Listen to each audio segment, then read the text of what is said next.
नमस्कार। सुबह के 7:30 बजे हैं। उत्तराखंड एक्सप्रेस के इस वक्त के बुलेटिन के साथ मैं हूं अनुपम। प्रदेश की हर छोटी बड़ी खबरों को लेकर के सबसे पहले बात कर रहे हैं बड़ी खबर की। देहरादून के रानी पोखरी में पुल टूटने के मामले में नया खुलासा हुआ है। पुल के करीब 100 मीटर एरिया में खनन का पट्टा आवंटित किया गया था। खनन कारोबारियों ने पुल के नीचे भी खनन किया था।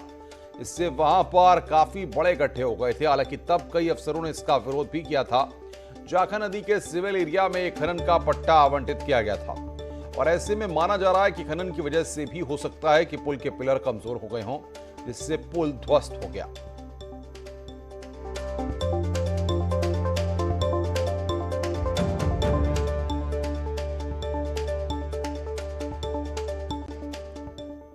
देहरादून के रानी पोखरी में पुल ध्वस्त हो गया। पुल टूटने की जांच के लिए सीएम के आदेश के बाद प्रमुख सचिव पीडब्ल्यूडी ने जांच कमेटी बना ली है। कमेटी में 3 सीनियर इंजीनियर शामिल किए गए हैं और 7 दिन के अंदर कमेटी अपनी रिपोर्ट शासन को देगी।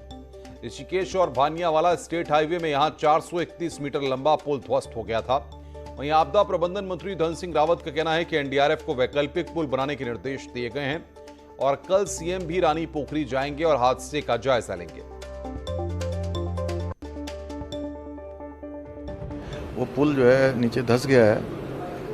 मैं सबसे पहले तो आप सबके माध्यम से कहना चाहता हूं कि मैं इसकी जांच करवाऊंगा कि ये पुल कब बना था और इसमें कौन सी कार्यदायी संस्था थी। अगर कहीं पर अगर इसमें है तो इस पर भी, जैसे हमने पहले जो है कहा था कि हम हरिद्वार में जो कोविड टेस्ट में जो अगर गड़बड़ी पाई जाएंगी तो उसके खिलाफ कार्रवाई करेंगे। इसी और बातचीत करने के लिए भारती सकलानी हमारी संवाददाता देहरादून से हमारे साथ जुड़ रही हैं सीधे। भारतीय, जांच की बात कही जा रही है, सीएम का भी जाने का कार्यक्रम है, क्या अपडेट आपके पास है?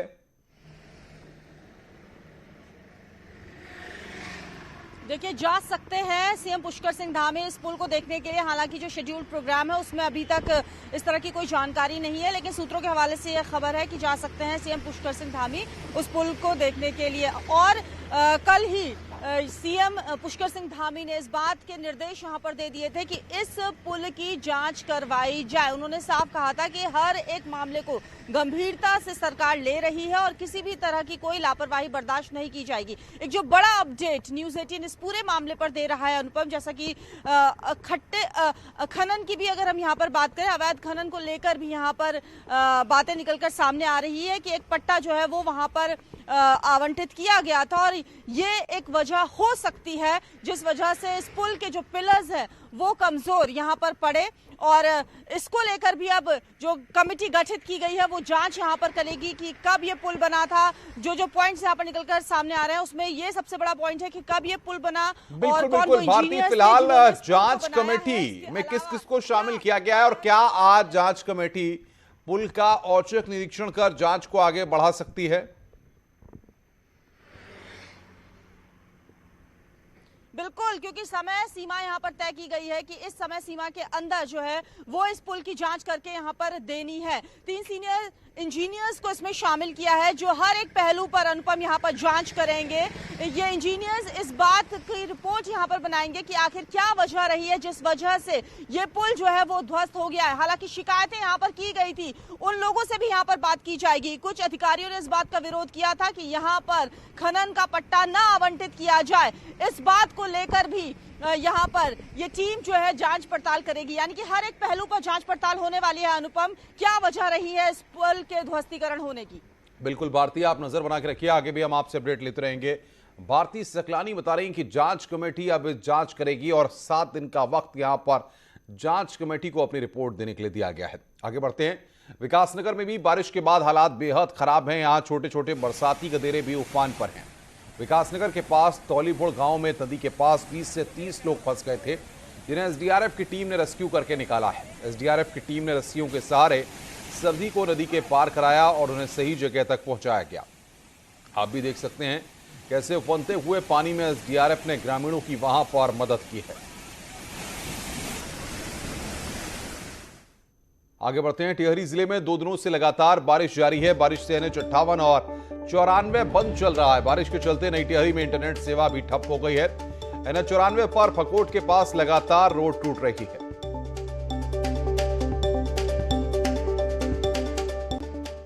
टिहरी जिले में भी बारिश के बाद भारी तबाही हुई है। NH 58 के बाद NH 94 को भी भारी बारिश के बाद बंद कर दिया गया है। नेशनल हाईवे 58 तोता घाटी के पास भारी मलबा आने से एक बार फिर बंद हो गया है। तो वहीं नेशनल हाईवे 94 पर तो पकोट के पास रोड का पूरा हिस्सा ही बह गया है और रोड में पूरी खाई बन चुकी है।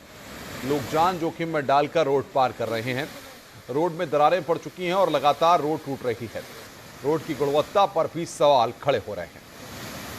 टिहरी जिले में लगातार हो रही आफत की बारिश से आप देख सकते हैं कि NH 94 और NH 58 पे कई जगह पे रूट डाइवर्ट करना पड़ गया और पूरी तरह से यातायात यहाँ पर ठप हो गया। अभी हम फकोट पे खड़े हुए हैं, आप देख सकते हैं कि रोड का करीब 20 मीटर का बड़ा हिस्सा पूरी तरह से वॉश आउट हो चुका है और इसके आगे भी लगातार रोड टूटने में लगी है। ट्रैक्स आगे हैं जो ऋषिकेश चंबा राष्ट्रीय राजमार्ग है, इसे पूरी तरह से बंद कर दिया गया है और जो NH 58 है ऋषिकेश बद्रीनाथ हाईवे, उसे भी पूरी तरह से बंद कर दिया गया है। आप देख सकते हैं लोग किसी तरह अपनी जान जोखिम में डालकर यहाँ पर सफर करने को मौजूद है और कहीं ना कहीं जो प्रशासन है यहाँ पर नहीं पहुँचा। हाँ, NH के और जो भारत कंस्ट्रक्शन कार्यदायी संस्था है उसके कुछ अधिकारी कर्मचारी यहाँ पहुँचे और जो रास्ते में यहाँ पर रोड खोलने की कोशिश कर रहे हैं और लगातार लोग इस तरह से देख सकते हैं कि कैसे पगडंडी से होते हुए किसी तरह से यहाँ पहुँच रहे हैं और साथ ही साथ उनके साथ बच्चे भी हैं, कई चीज़ें हैं और जो मरीज लोग हैं वो खासकर परेशान हो रहे थे। लेकिन प्रशासन ना कहीं जो लगातार बारिश हो रही है उससे लोगों की परेशानियां बढ़ गई है।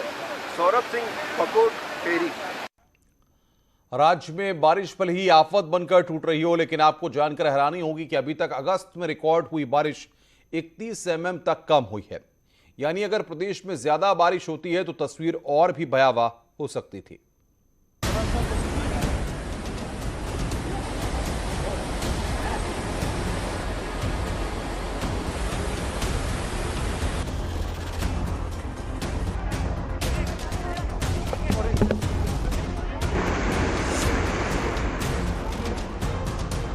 टूटी रोड, धंसे पुल और नदी का ये सैलाब। देहरादून समेत प्रदेश के कई हिस्सों में गुरुवार को हुई बारिश के बाद की तस्वीरें हैं। मसूरी, देहरादून, नरेंद्र नगर समेत कई जिलों में बारिश आफत बनकर आई है। देहरादून के सहस्त्रधारा, मालदेवता के खैरी मानसिंह इलाके की सड़कें तो नदी के साथ ही बह गई। मौसम विज्ञान केंद्र के निदेशक बताते हैं कि रविवार तक प्रदेश के कई हिस्सों में तेज बारिश देखने को मिल सकती है, जबकि ये बारिश पिछले 3 साल की तुलना में 31 mm कम है। तो -31% है अगस्त का जो है, केवल अगर मंथ की बात करें तो -31% जो रेन है वो कम मिली हमको जो है। और अब 3-4 दिन ही आगे रहे हैं, कोई ज़्यादा दिन नहीं है, उसमें भी बहुत ज़्यादा एक्टिविटी नहीं है प्रदेश में। हाँ, देहरादून क्षेत्र का जैसे मैंने बोला कि इसमें जो देहरादून डिस्ट्रिक्ट या ये वाला जो एरियाज है आसपास के देहरादून के, तो इनमें तो रेन रहेगी अभी अगले 24 से 36 घंटे जो है, उसके बाद कमी आ जाएगी। एक नजर रिकॉर्ड हुई बारिश पर। Mussoorie 133.4 mm, Sahastradhara 139.0 mm, Jolly Grant 94.6 mm, Narendra Nagar 106.5 mm, Dhanaulti 72.0 mm। प्रदेश के 33 वेदर स्टेशन पर बारिश रिकॉर्ड हुई है। इसके अलावा 5 स्टेशन ऐसे थे जहां तेज बारिश दर्ज हुई, लेकिन अभी भी अगले कुछ घंटे सतर्क रहने की खास तौर पर जरूरत है। भारती सकलानी, न्यूज़ 18, देहरादून। देहरादून में शुक्रवार को धामी कैबिनेट की बैठक हुई। विधानसभा में हुई पुष्कर धामी कैबिनेट की बैठक में कई फैसले लिए गए हैं। कैबिनेट में तय किया गया है कि पंतनगर यूनिवर्सिटी को सेंट्रल यूनिवर्सिटी का दर्जा दिलवाने के लिए एक प्रस्ताव केंद्र को भेजा जाएगा। गौरतलब है कि उत्तराखंड में अभी सिर्फ एक ही सेंट्रल यूनिवर्सिटी है। केदारनाथ और बद्रीनाथ में पुनर्निर्माण के काम किसी बड़ी एजेंसी से कराने पर सहमति बनी है। जल जीवन मिशन के तहत 5 करोड़ रुपए से नीचे के कामों के लिए संबंधित जिले के डीएम निर्णय ले सकेंगे। जो खनन कारोबारी हैं, अगर उनके रेवेन्यू के मामले पहले शासन स्तर पर सुने जाते थे, कैबिनेट ने तय किया है कि आप डॉक्टरेट के स्तर पर अधिकारी निर्णय ले सकते हैं।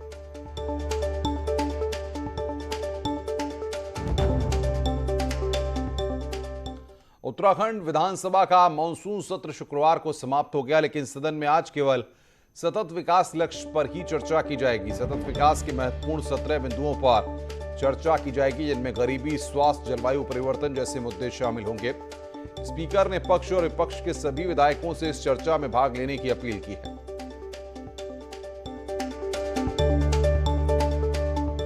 मुख्यमंत्री पुष्कर धामी ने शुक्रवार को सदन में कई बड़े ऐलान किए हैं। सीएम ने ऐलान किया कि कोरोना काल में विधायक निधि में हुई कटौती वापस की गई है, यानी अब इस साल निधि में 1 करोड़ की कटौती नहीं होगी।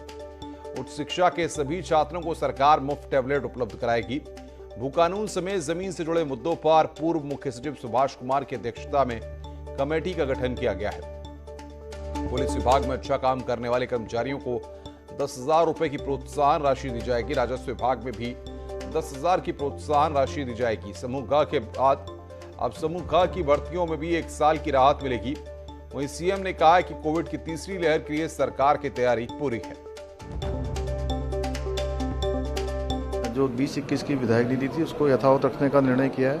दूसरा, हमने कक्षा 10वीं और 12वीं के छात्रों को चूँकि कोरोना महामारी में ऑनलाइन क्लासों के लिए सभी को टैबलेट देने की घोषणा की थी। आज मैंने इसका यहाँ ये भी घोषणा की है कि जो डिग्री कॉलेजों में पढ़ने वाले हमारे गवर्नमेंट डिग्री कॉलेजों में 1 लाख से ज़्यादा छात्र हैं, उन सभी छात्रों को भी जो है हम टैबलेट प्रदान करेंगे। उत्तराखंड विधानसभा का सत्र पूरे 5 दिन चला। इस दौरान 28 घंटे 22 मिनट सदन की कार्यवाही चली। सत्र की समाप्ति के बाद विधानसभा अध्यक्ष ने बताया कि इस दौरान 789 सवाल और 23 याचिकाएं मिली हैं। सेशन के दौरान 8 विधेयक भी पास किए गए। 5 दिवसीय इस विधानसभा में मैं कह सकता हूं कि ये सत्र बहुत ही कामकाजी सत्र रहा और बहुत ज्यादा व्यवधान नहीं आया। शुक्रवार को उत्तराखंड विधानसभा के मानसून सत्र का 5वां और आखिरी दिन रहा। सत्र में गन्ना किसान, उद्योग, आंगनबाड़ी और स्कूलों के मुद्दे छाए रहे। सदन के बाहर से ही हंगामे की शुरुआत हो गई जब विपक्ष ने कृषि कानूनों को रद्द करने की मांग की और नेता विपक्ष प्रीतम सिंह समेत सभी कांग्रेस विधायक ट्रैक्टर में सवार होकर विधानसभा पहुंचे। सदन के अंदर भी प्रश्नकाल से लेकर कार्य स्थगन तक गन्ना और किसानों पर ही हुआ। पक्ष ने गन्ने का समर्थन मूल्य घोषित करने की मांग की और गन्ना किसानों को जल्द भुगतान करने की भी मांग की है। वहीं सदन में बच्चों की ऑनलाइन क्लास और आंगनबाड़ी को लेकर भी बातचीत हुई है। सदन में जाने से पहले गन्ना किसानों के मुद्दे पर कांग्रेस ने बड़ा प्रदर्शन किया और कांग्रेस विधायक ट्रैक्टर पर सवार होकर विधानसभा पहुंचे। बाद में कांग्रेस नेता गन्ना लेकर विधान भवन के अंदर पहुंचे, लेकिन मार्शल ने उन्हें वहां पर रोक लिया। किसानों के मुद्दे पर नेता विपक्ष प्रीतम सिंह ने कहा कि केंद्र सरकार ने 3 कृषि कानून लाकर किसान विरोधी काम किया है और कांग्रेस इसका विरोध करती है। आगे बढ़ते हैं। ओपन यूनिवर्सिटी में फर्जी भर्ती के मामले में प्रदेश कांग्रेस अध्यक्ष गणेश गोदियाल ने उच्च शिक्षा मंत्री पर निशाना साधते हुए मंत्री को ही फर्जी बता दिया। गोदियाल ने कहा कि उनसे कोई उम्मीद नहीं है और अभी और घपले सामने आने वाले हैं और वे जल्द ही इसका खुलासा करेंगे। गोदियाल ने कहा कि फिलहाल वे सबूत जुटा रहे हैं।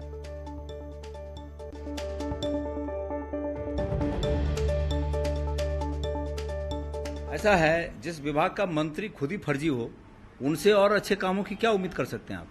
अभी तो देखिए थोड़ी थोड़ी चीजें बाहर आ रही हैं, बहुत बड़े बड़े घपले सामने आने वाले हैं।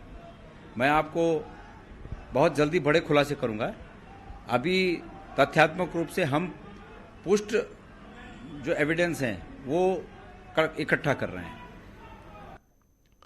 सीएम पुष्कर धामी ने शुक्रवार को देहरादून के रायपुर नवोदय विद्यालय में प्रोफेशनल एजुकेशन का शुभारंभ किया।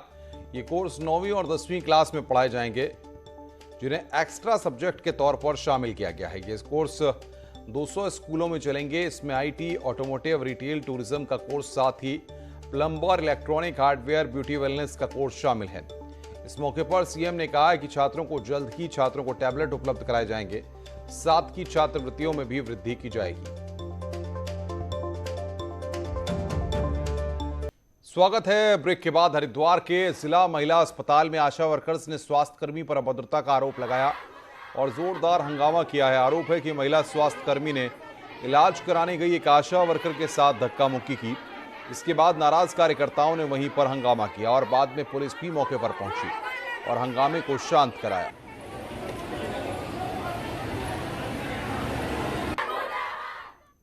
काशीपुर के कुंडा थाना क्षेत्र में गैस सिलेंडरों से भरे ट्रक ने बाइक सवार 2 लोगों को टक्कर मार दी।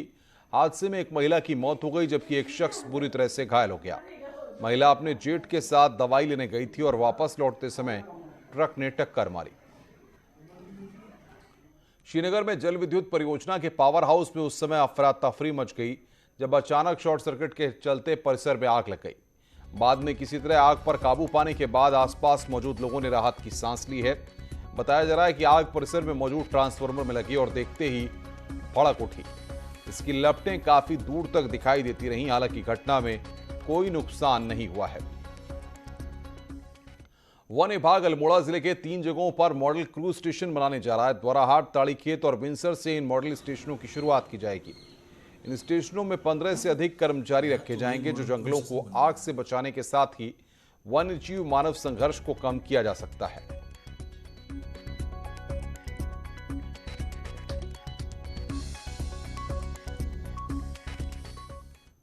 चारधाम यात्रा खोलने की मांग को लेकर बद्रीनाथ में चल रहा स्थानीय लोगों और व्यापारियों का आंदोलन जारी रहा।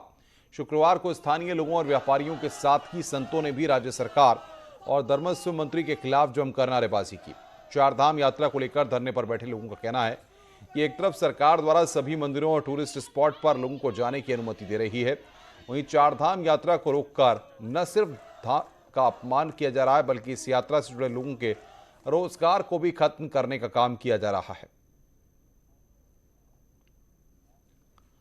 बुलेटिन में फिलहाल इतना ही, लेकिन चलते चलते देखते हैं इस वक्त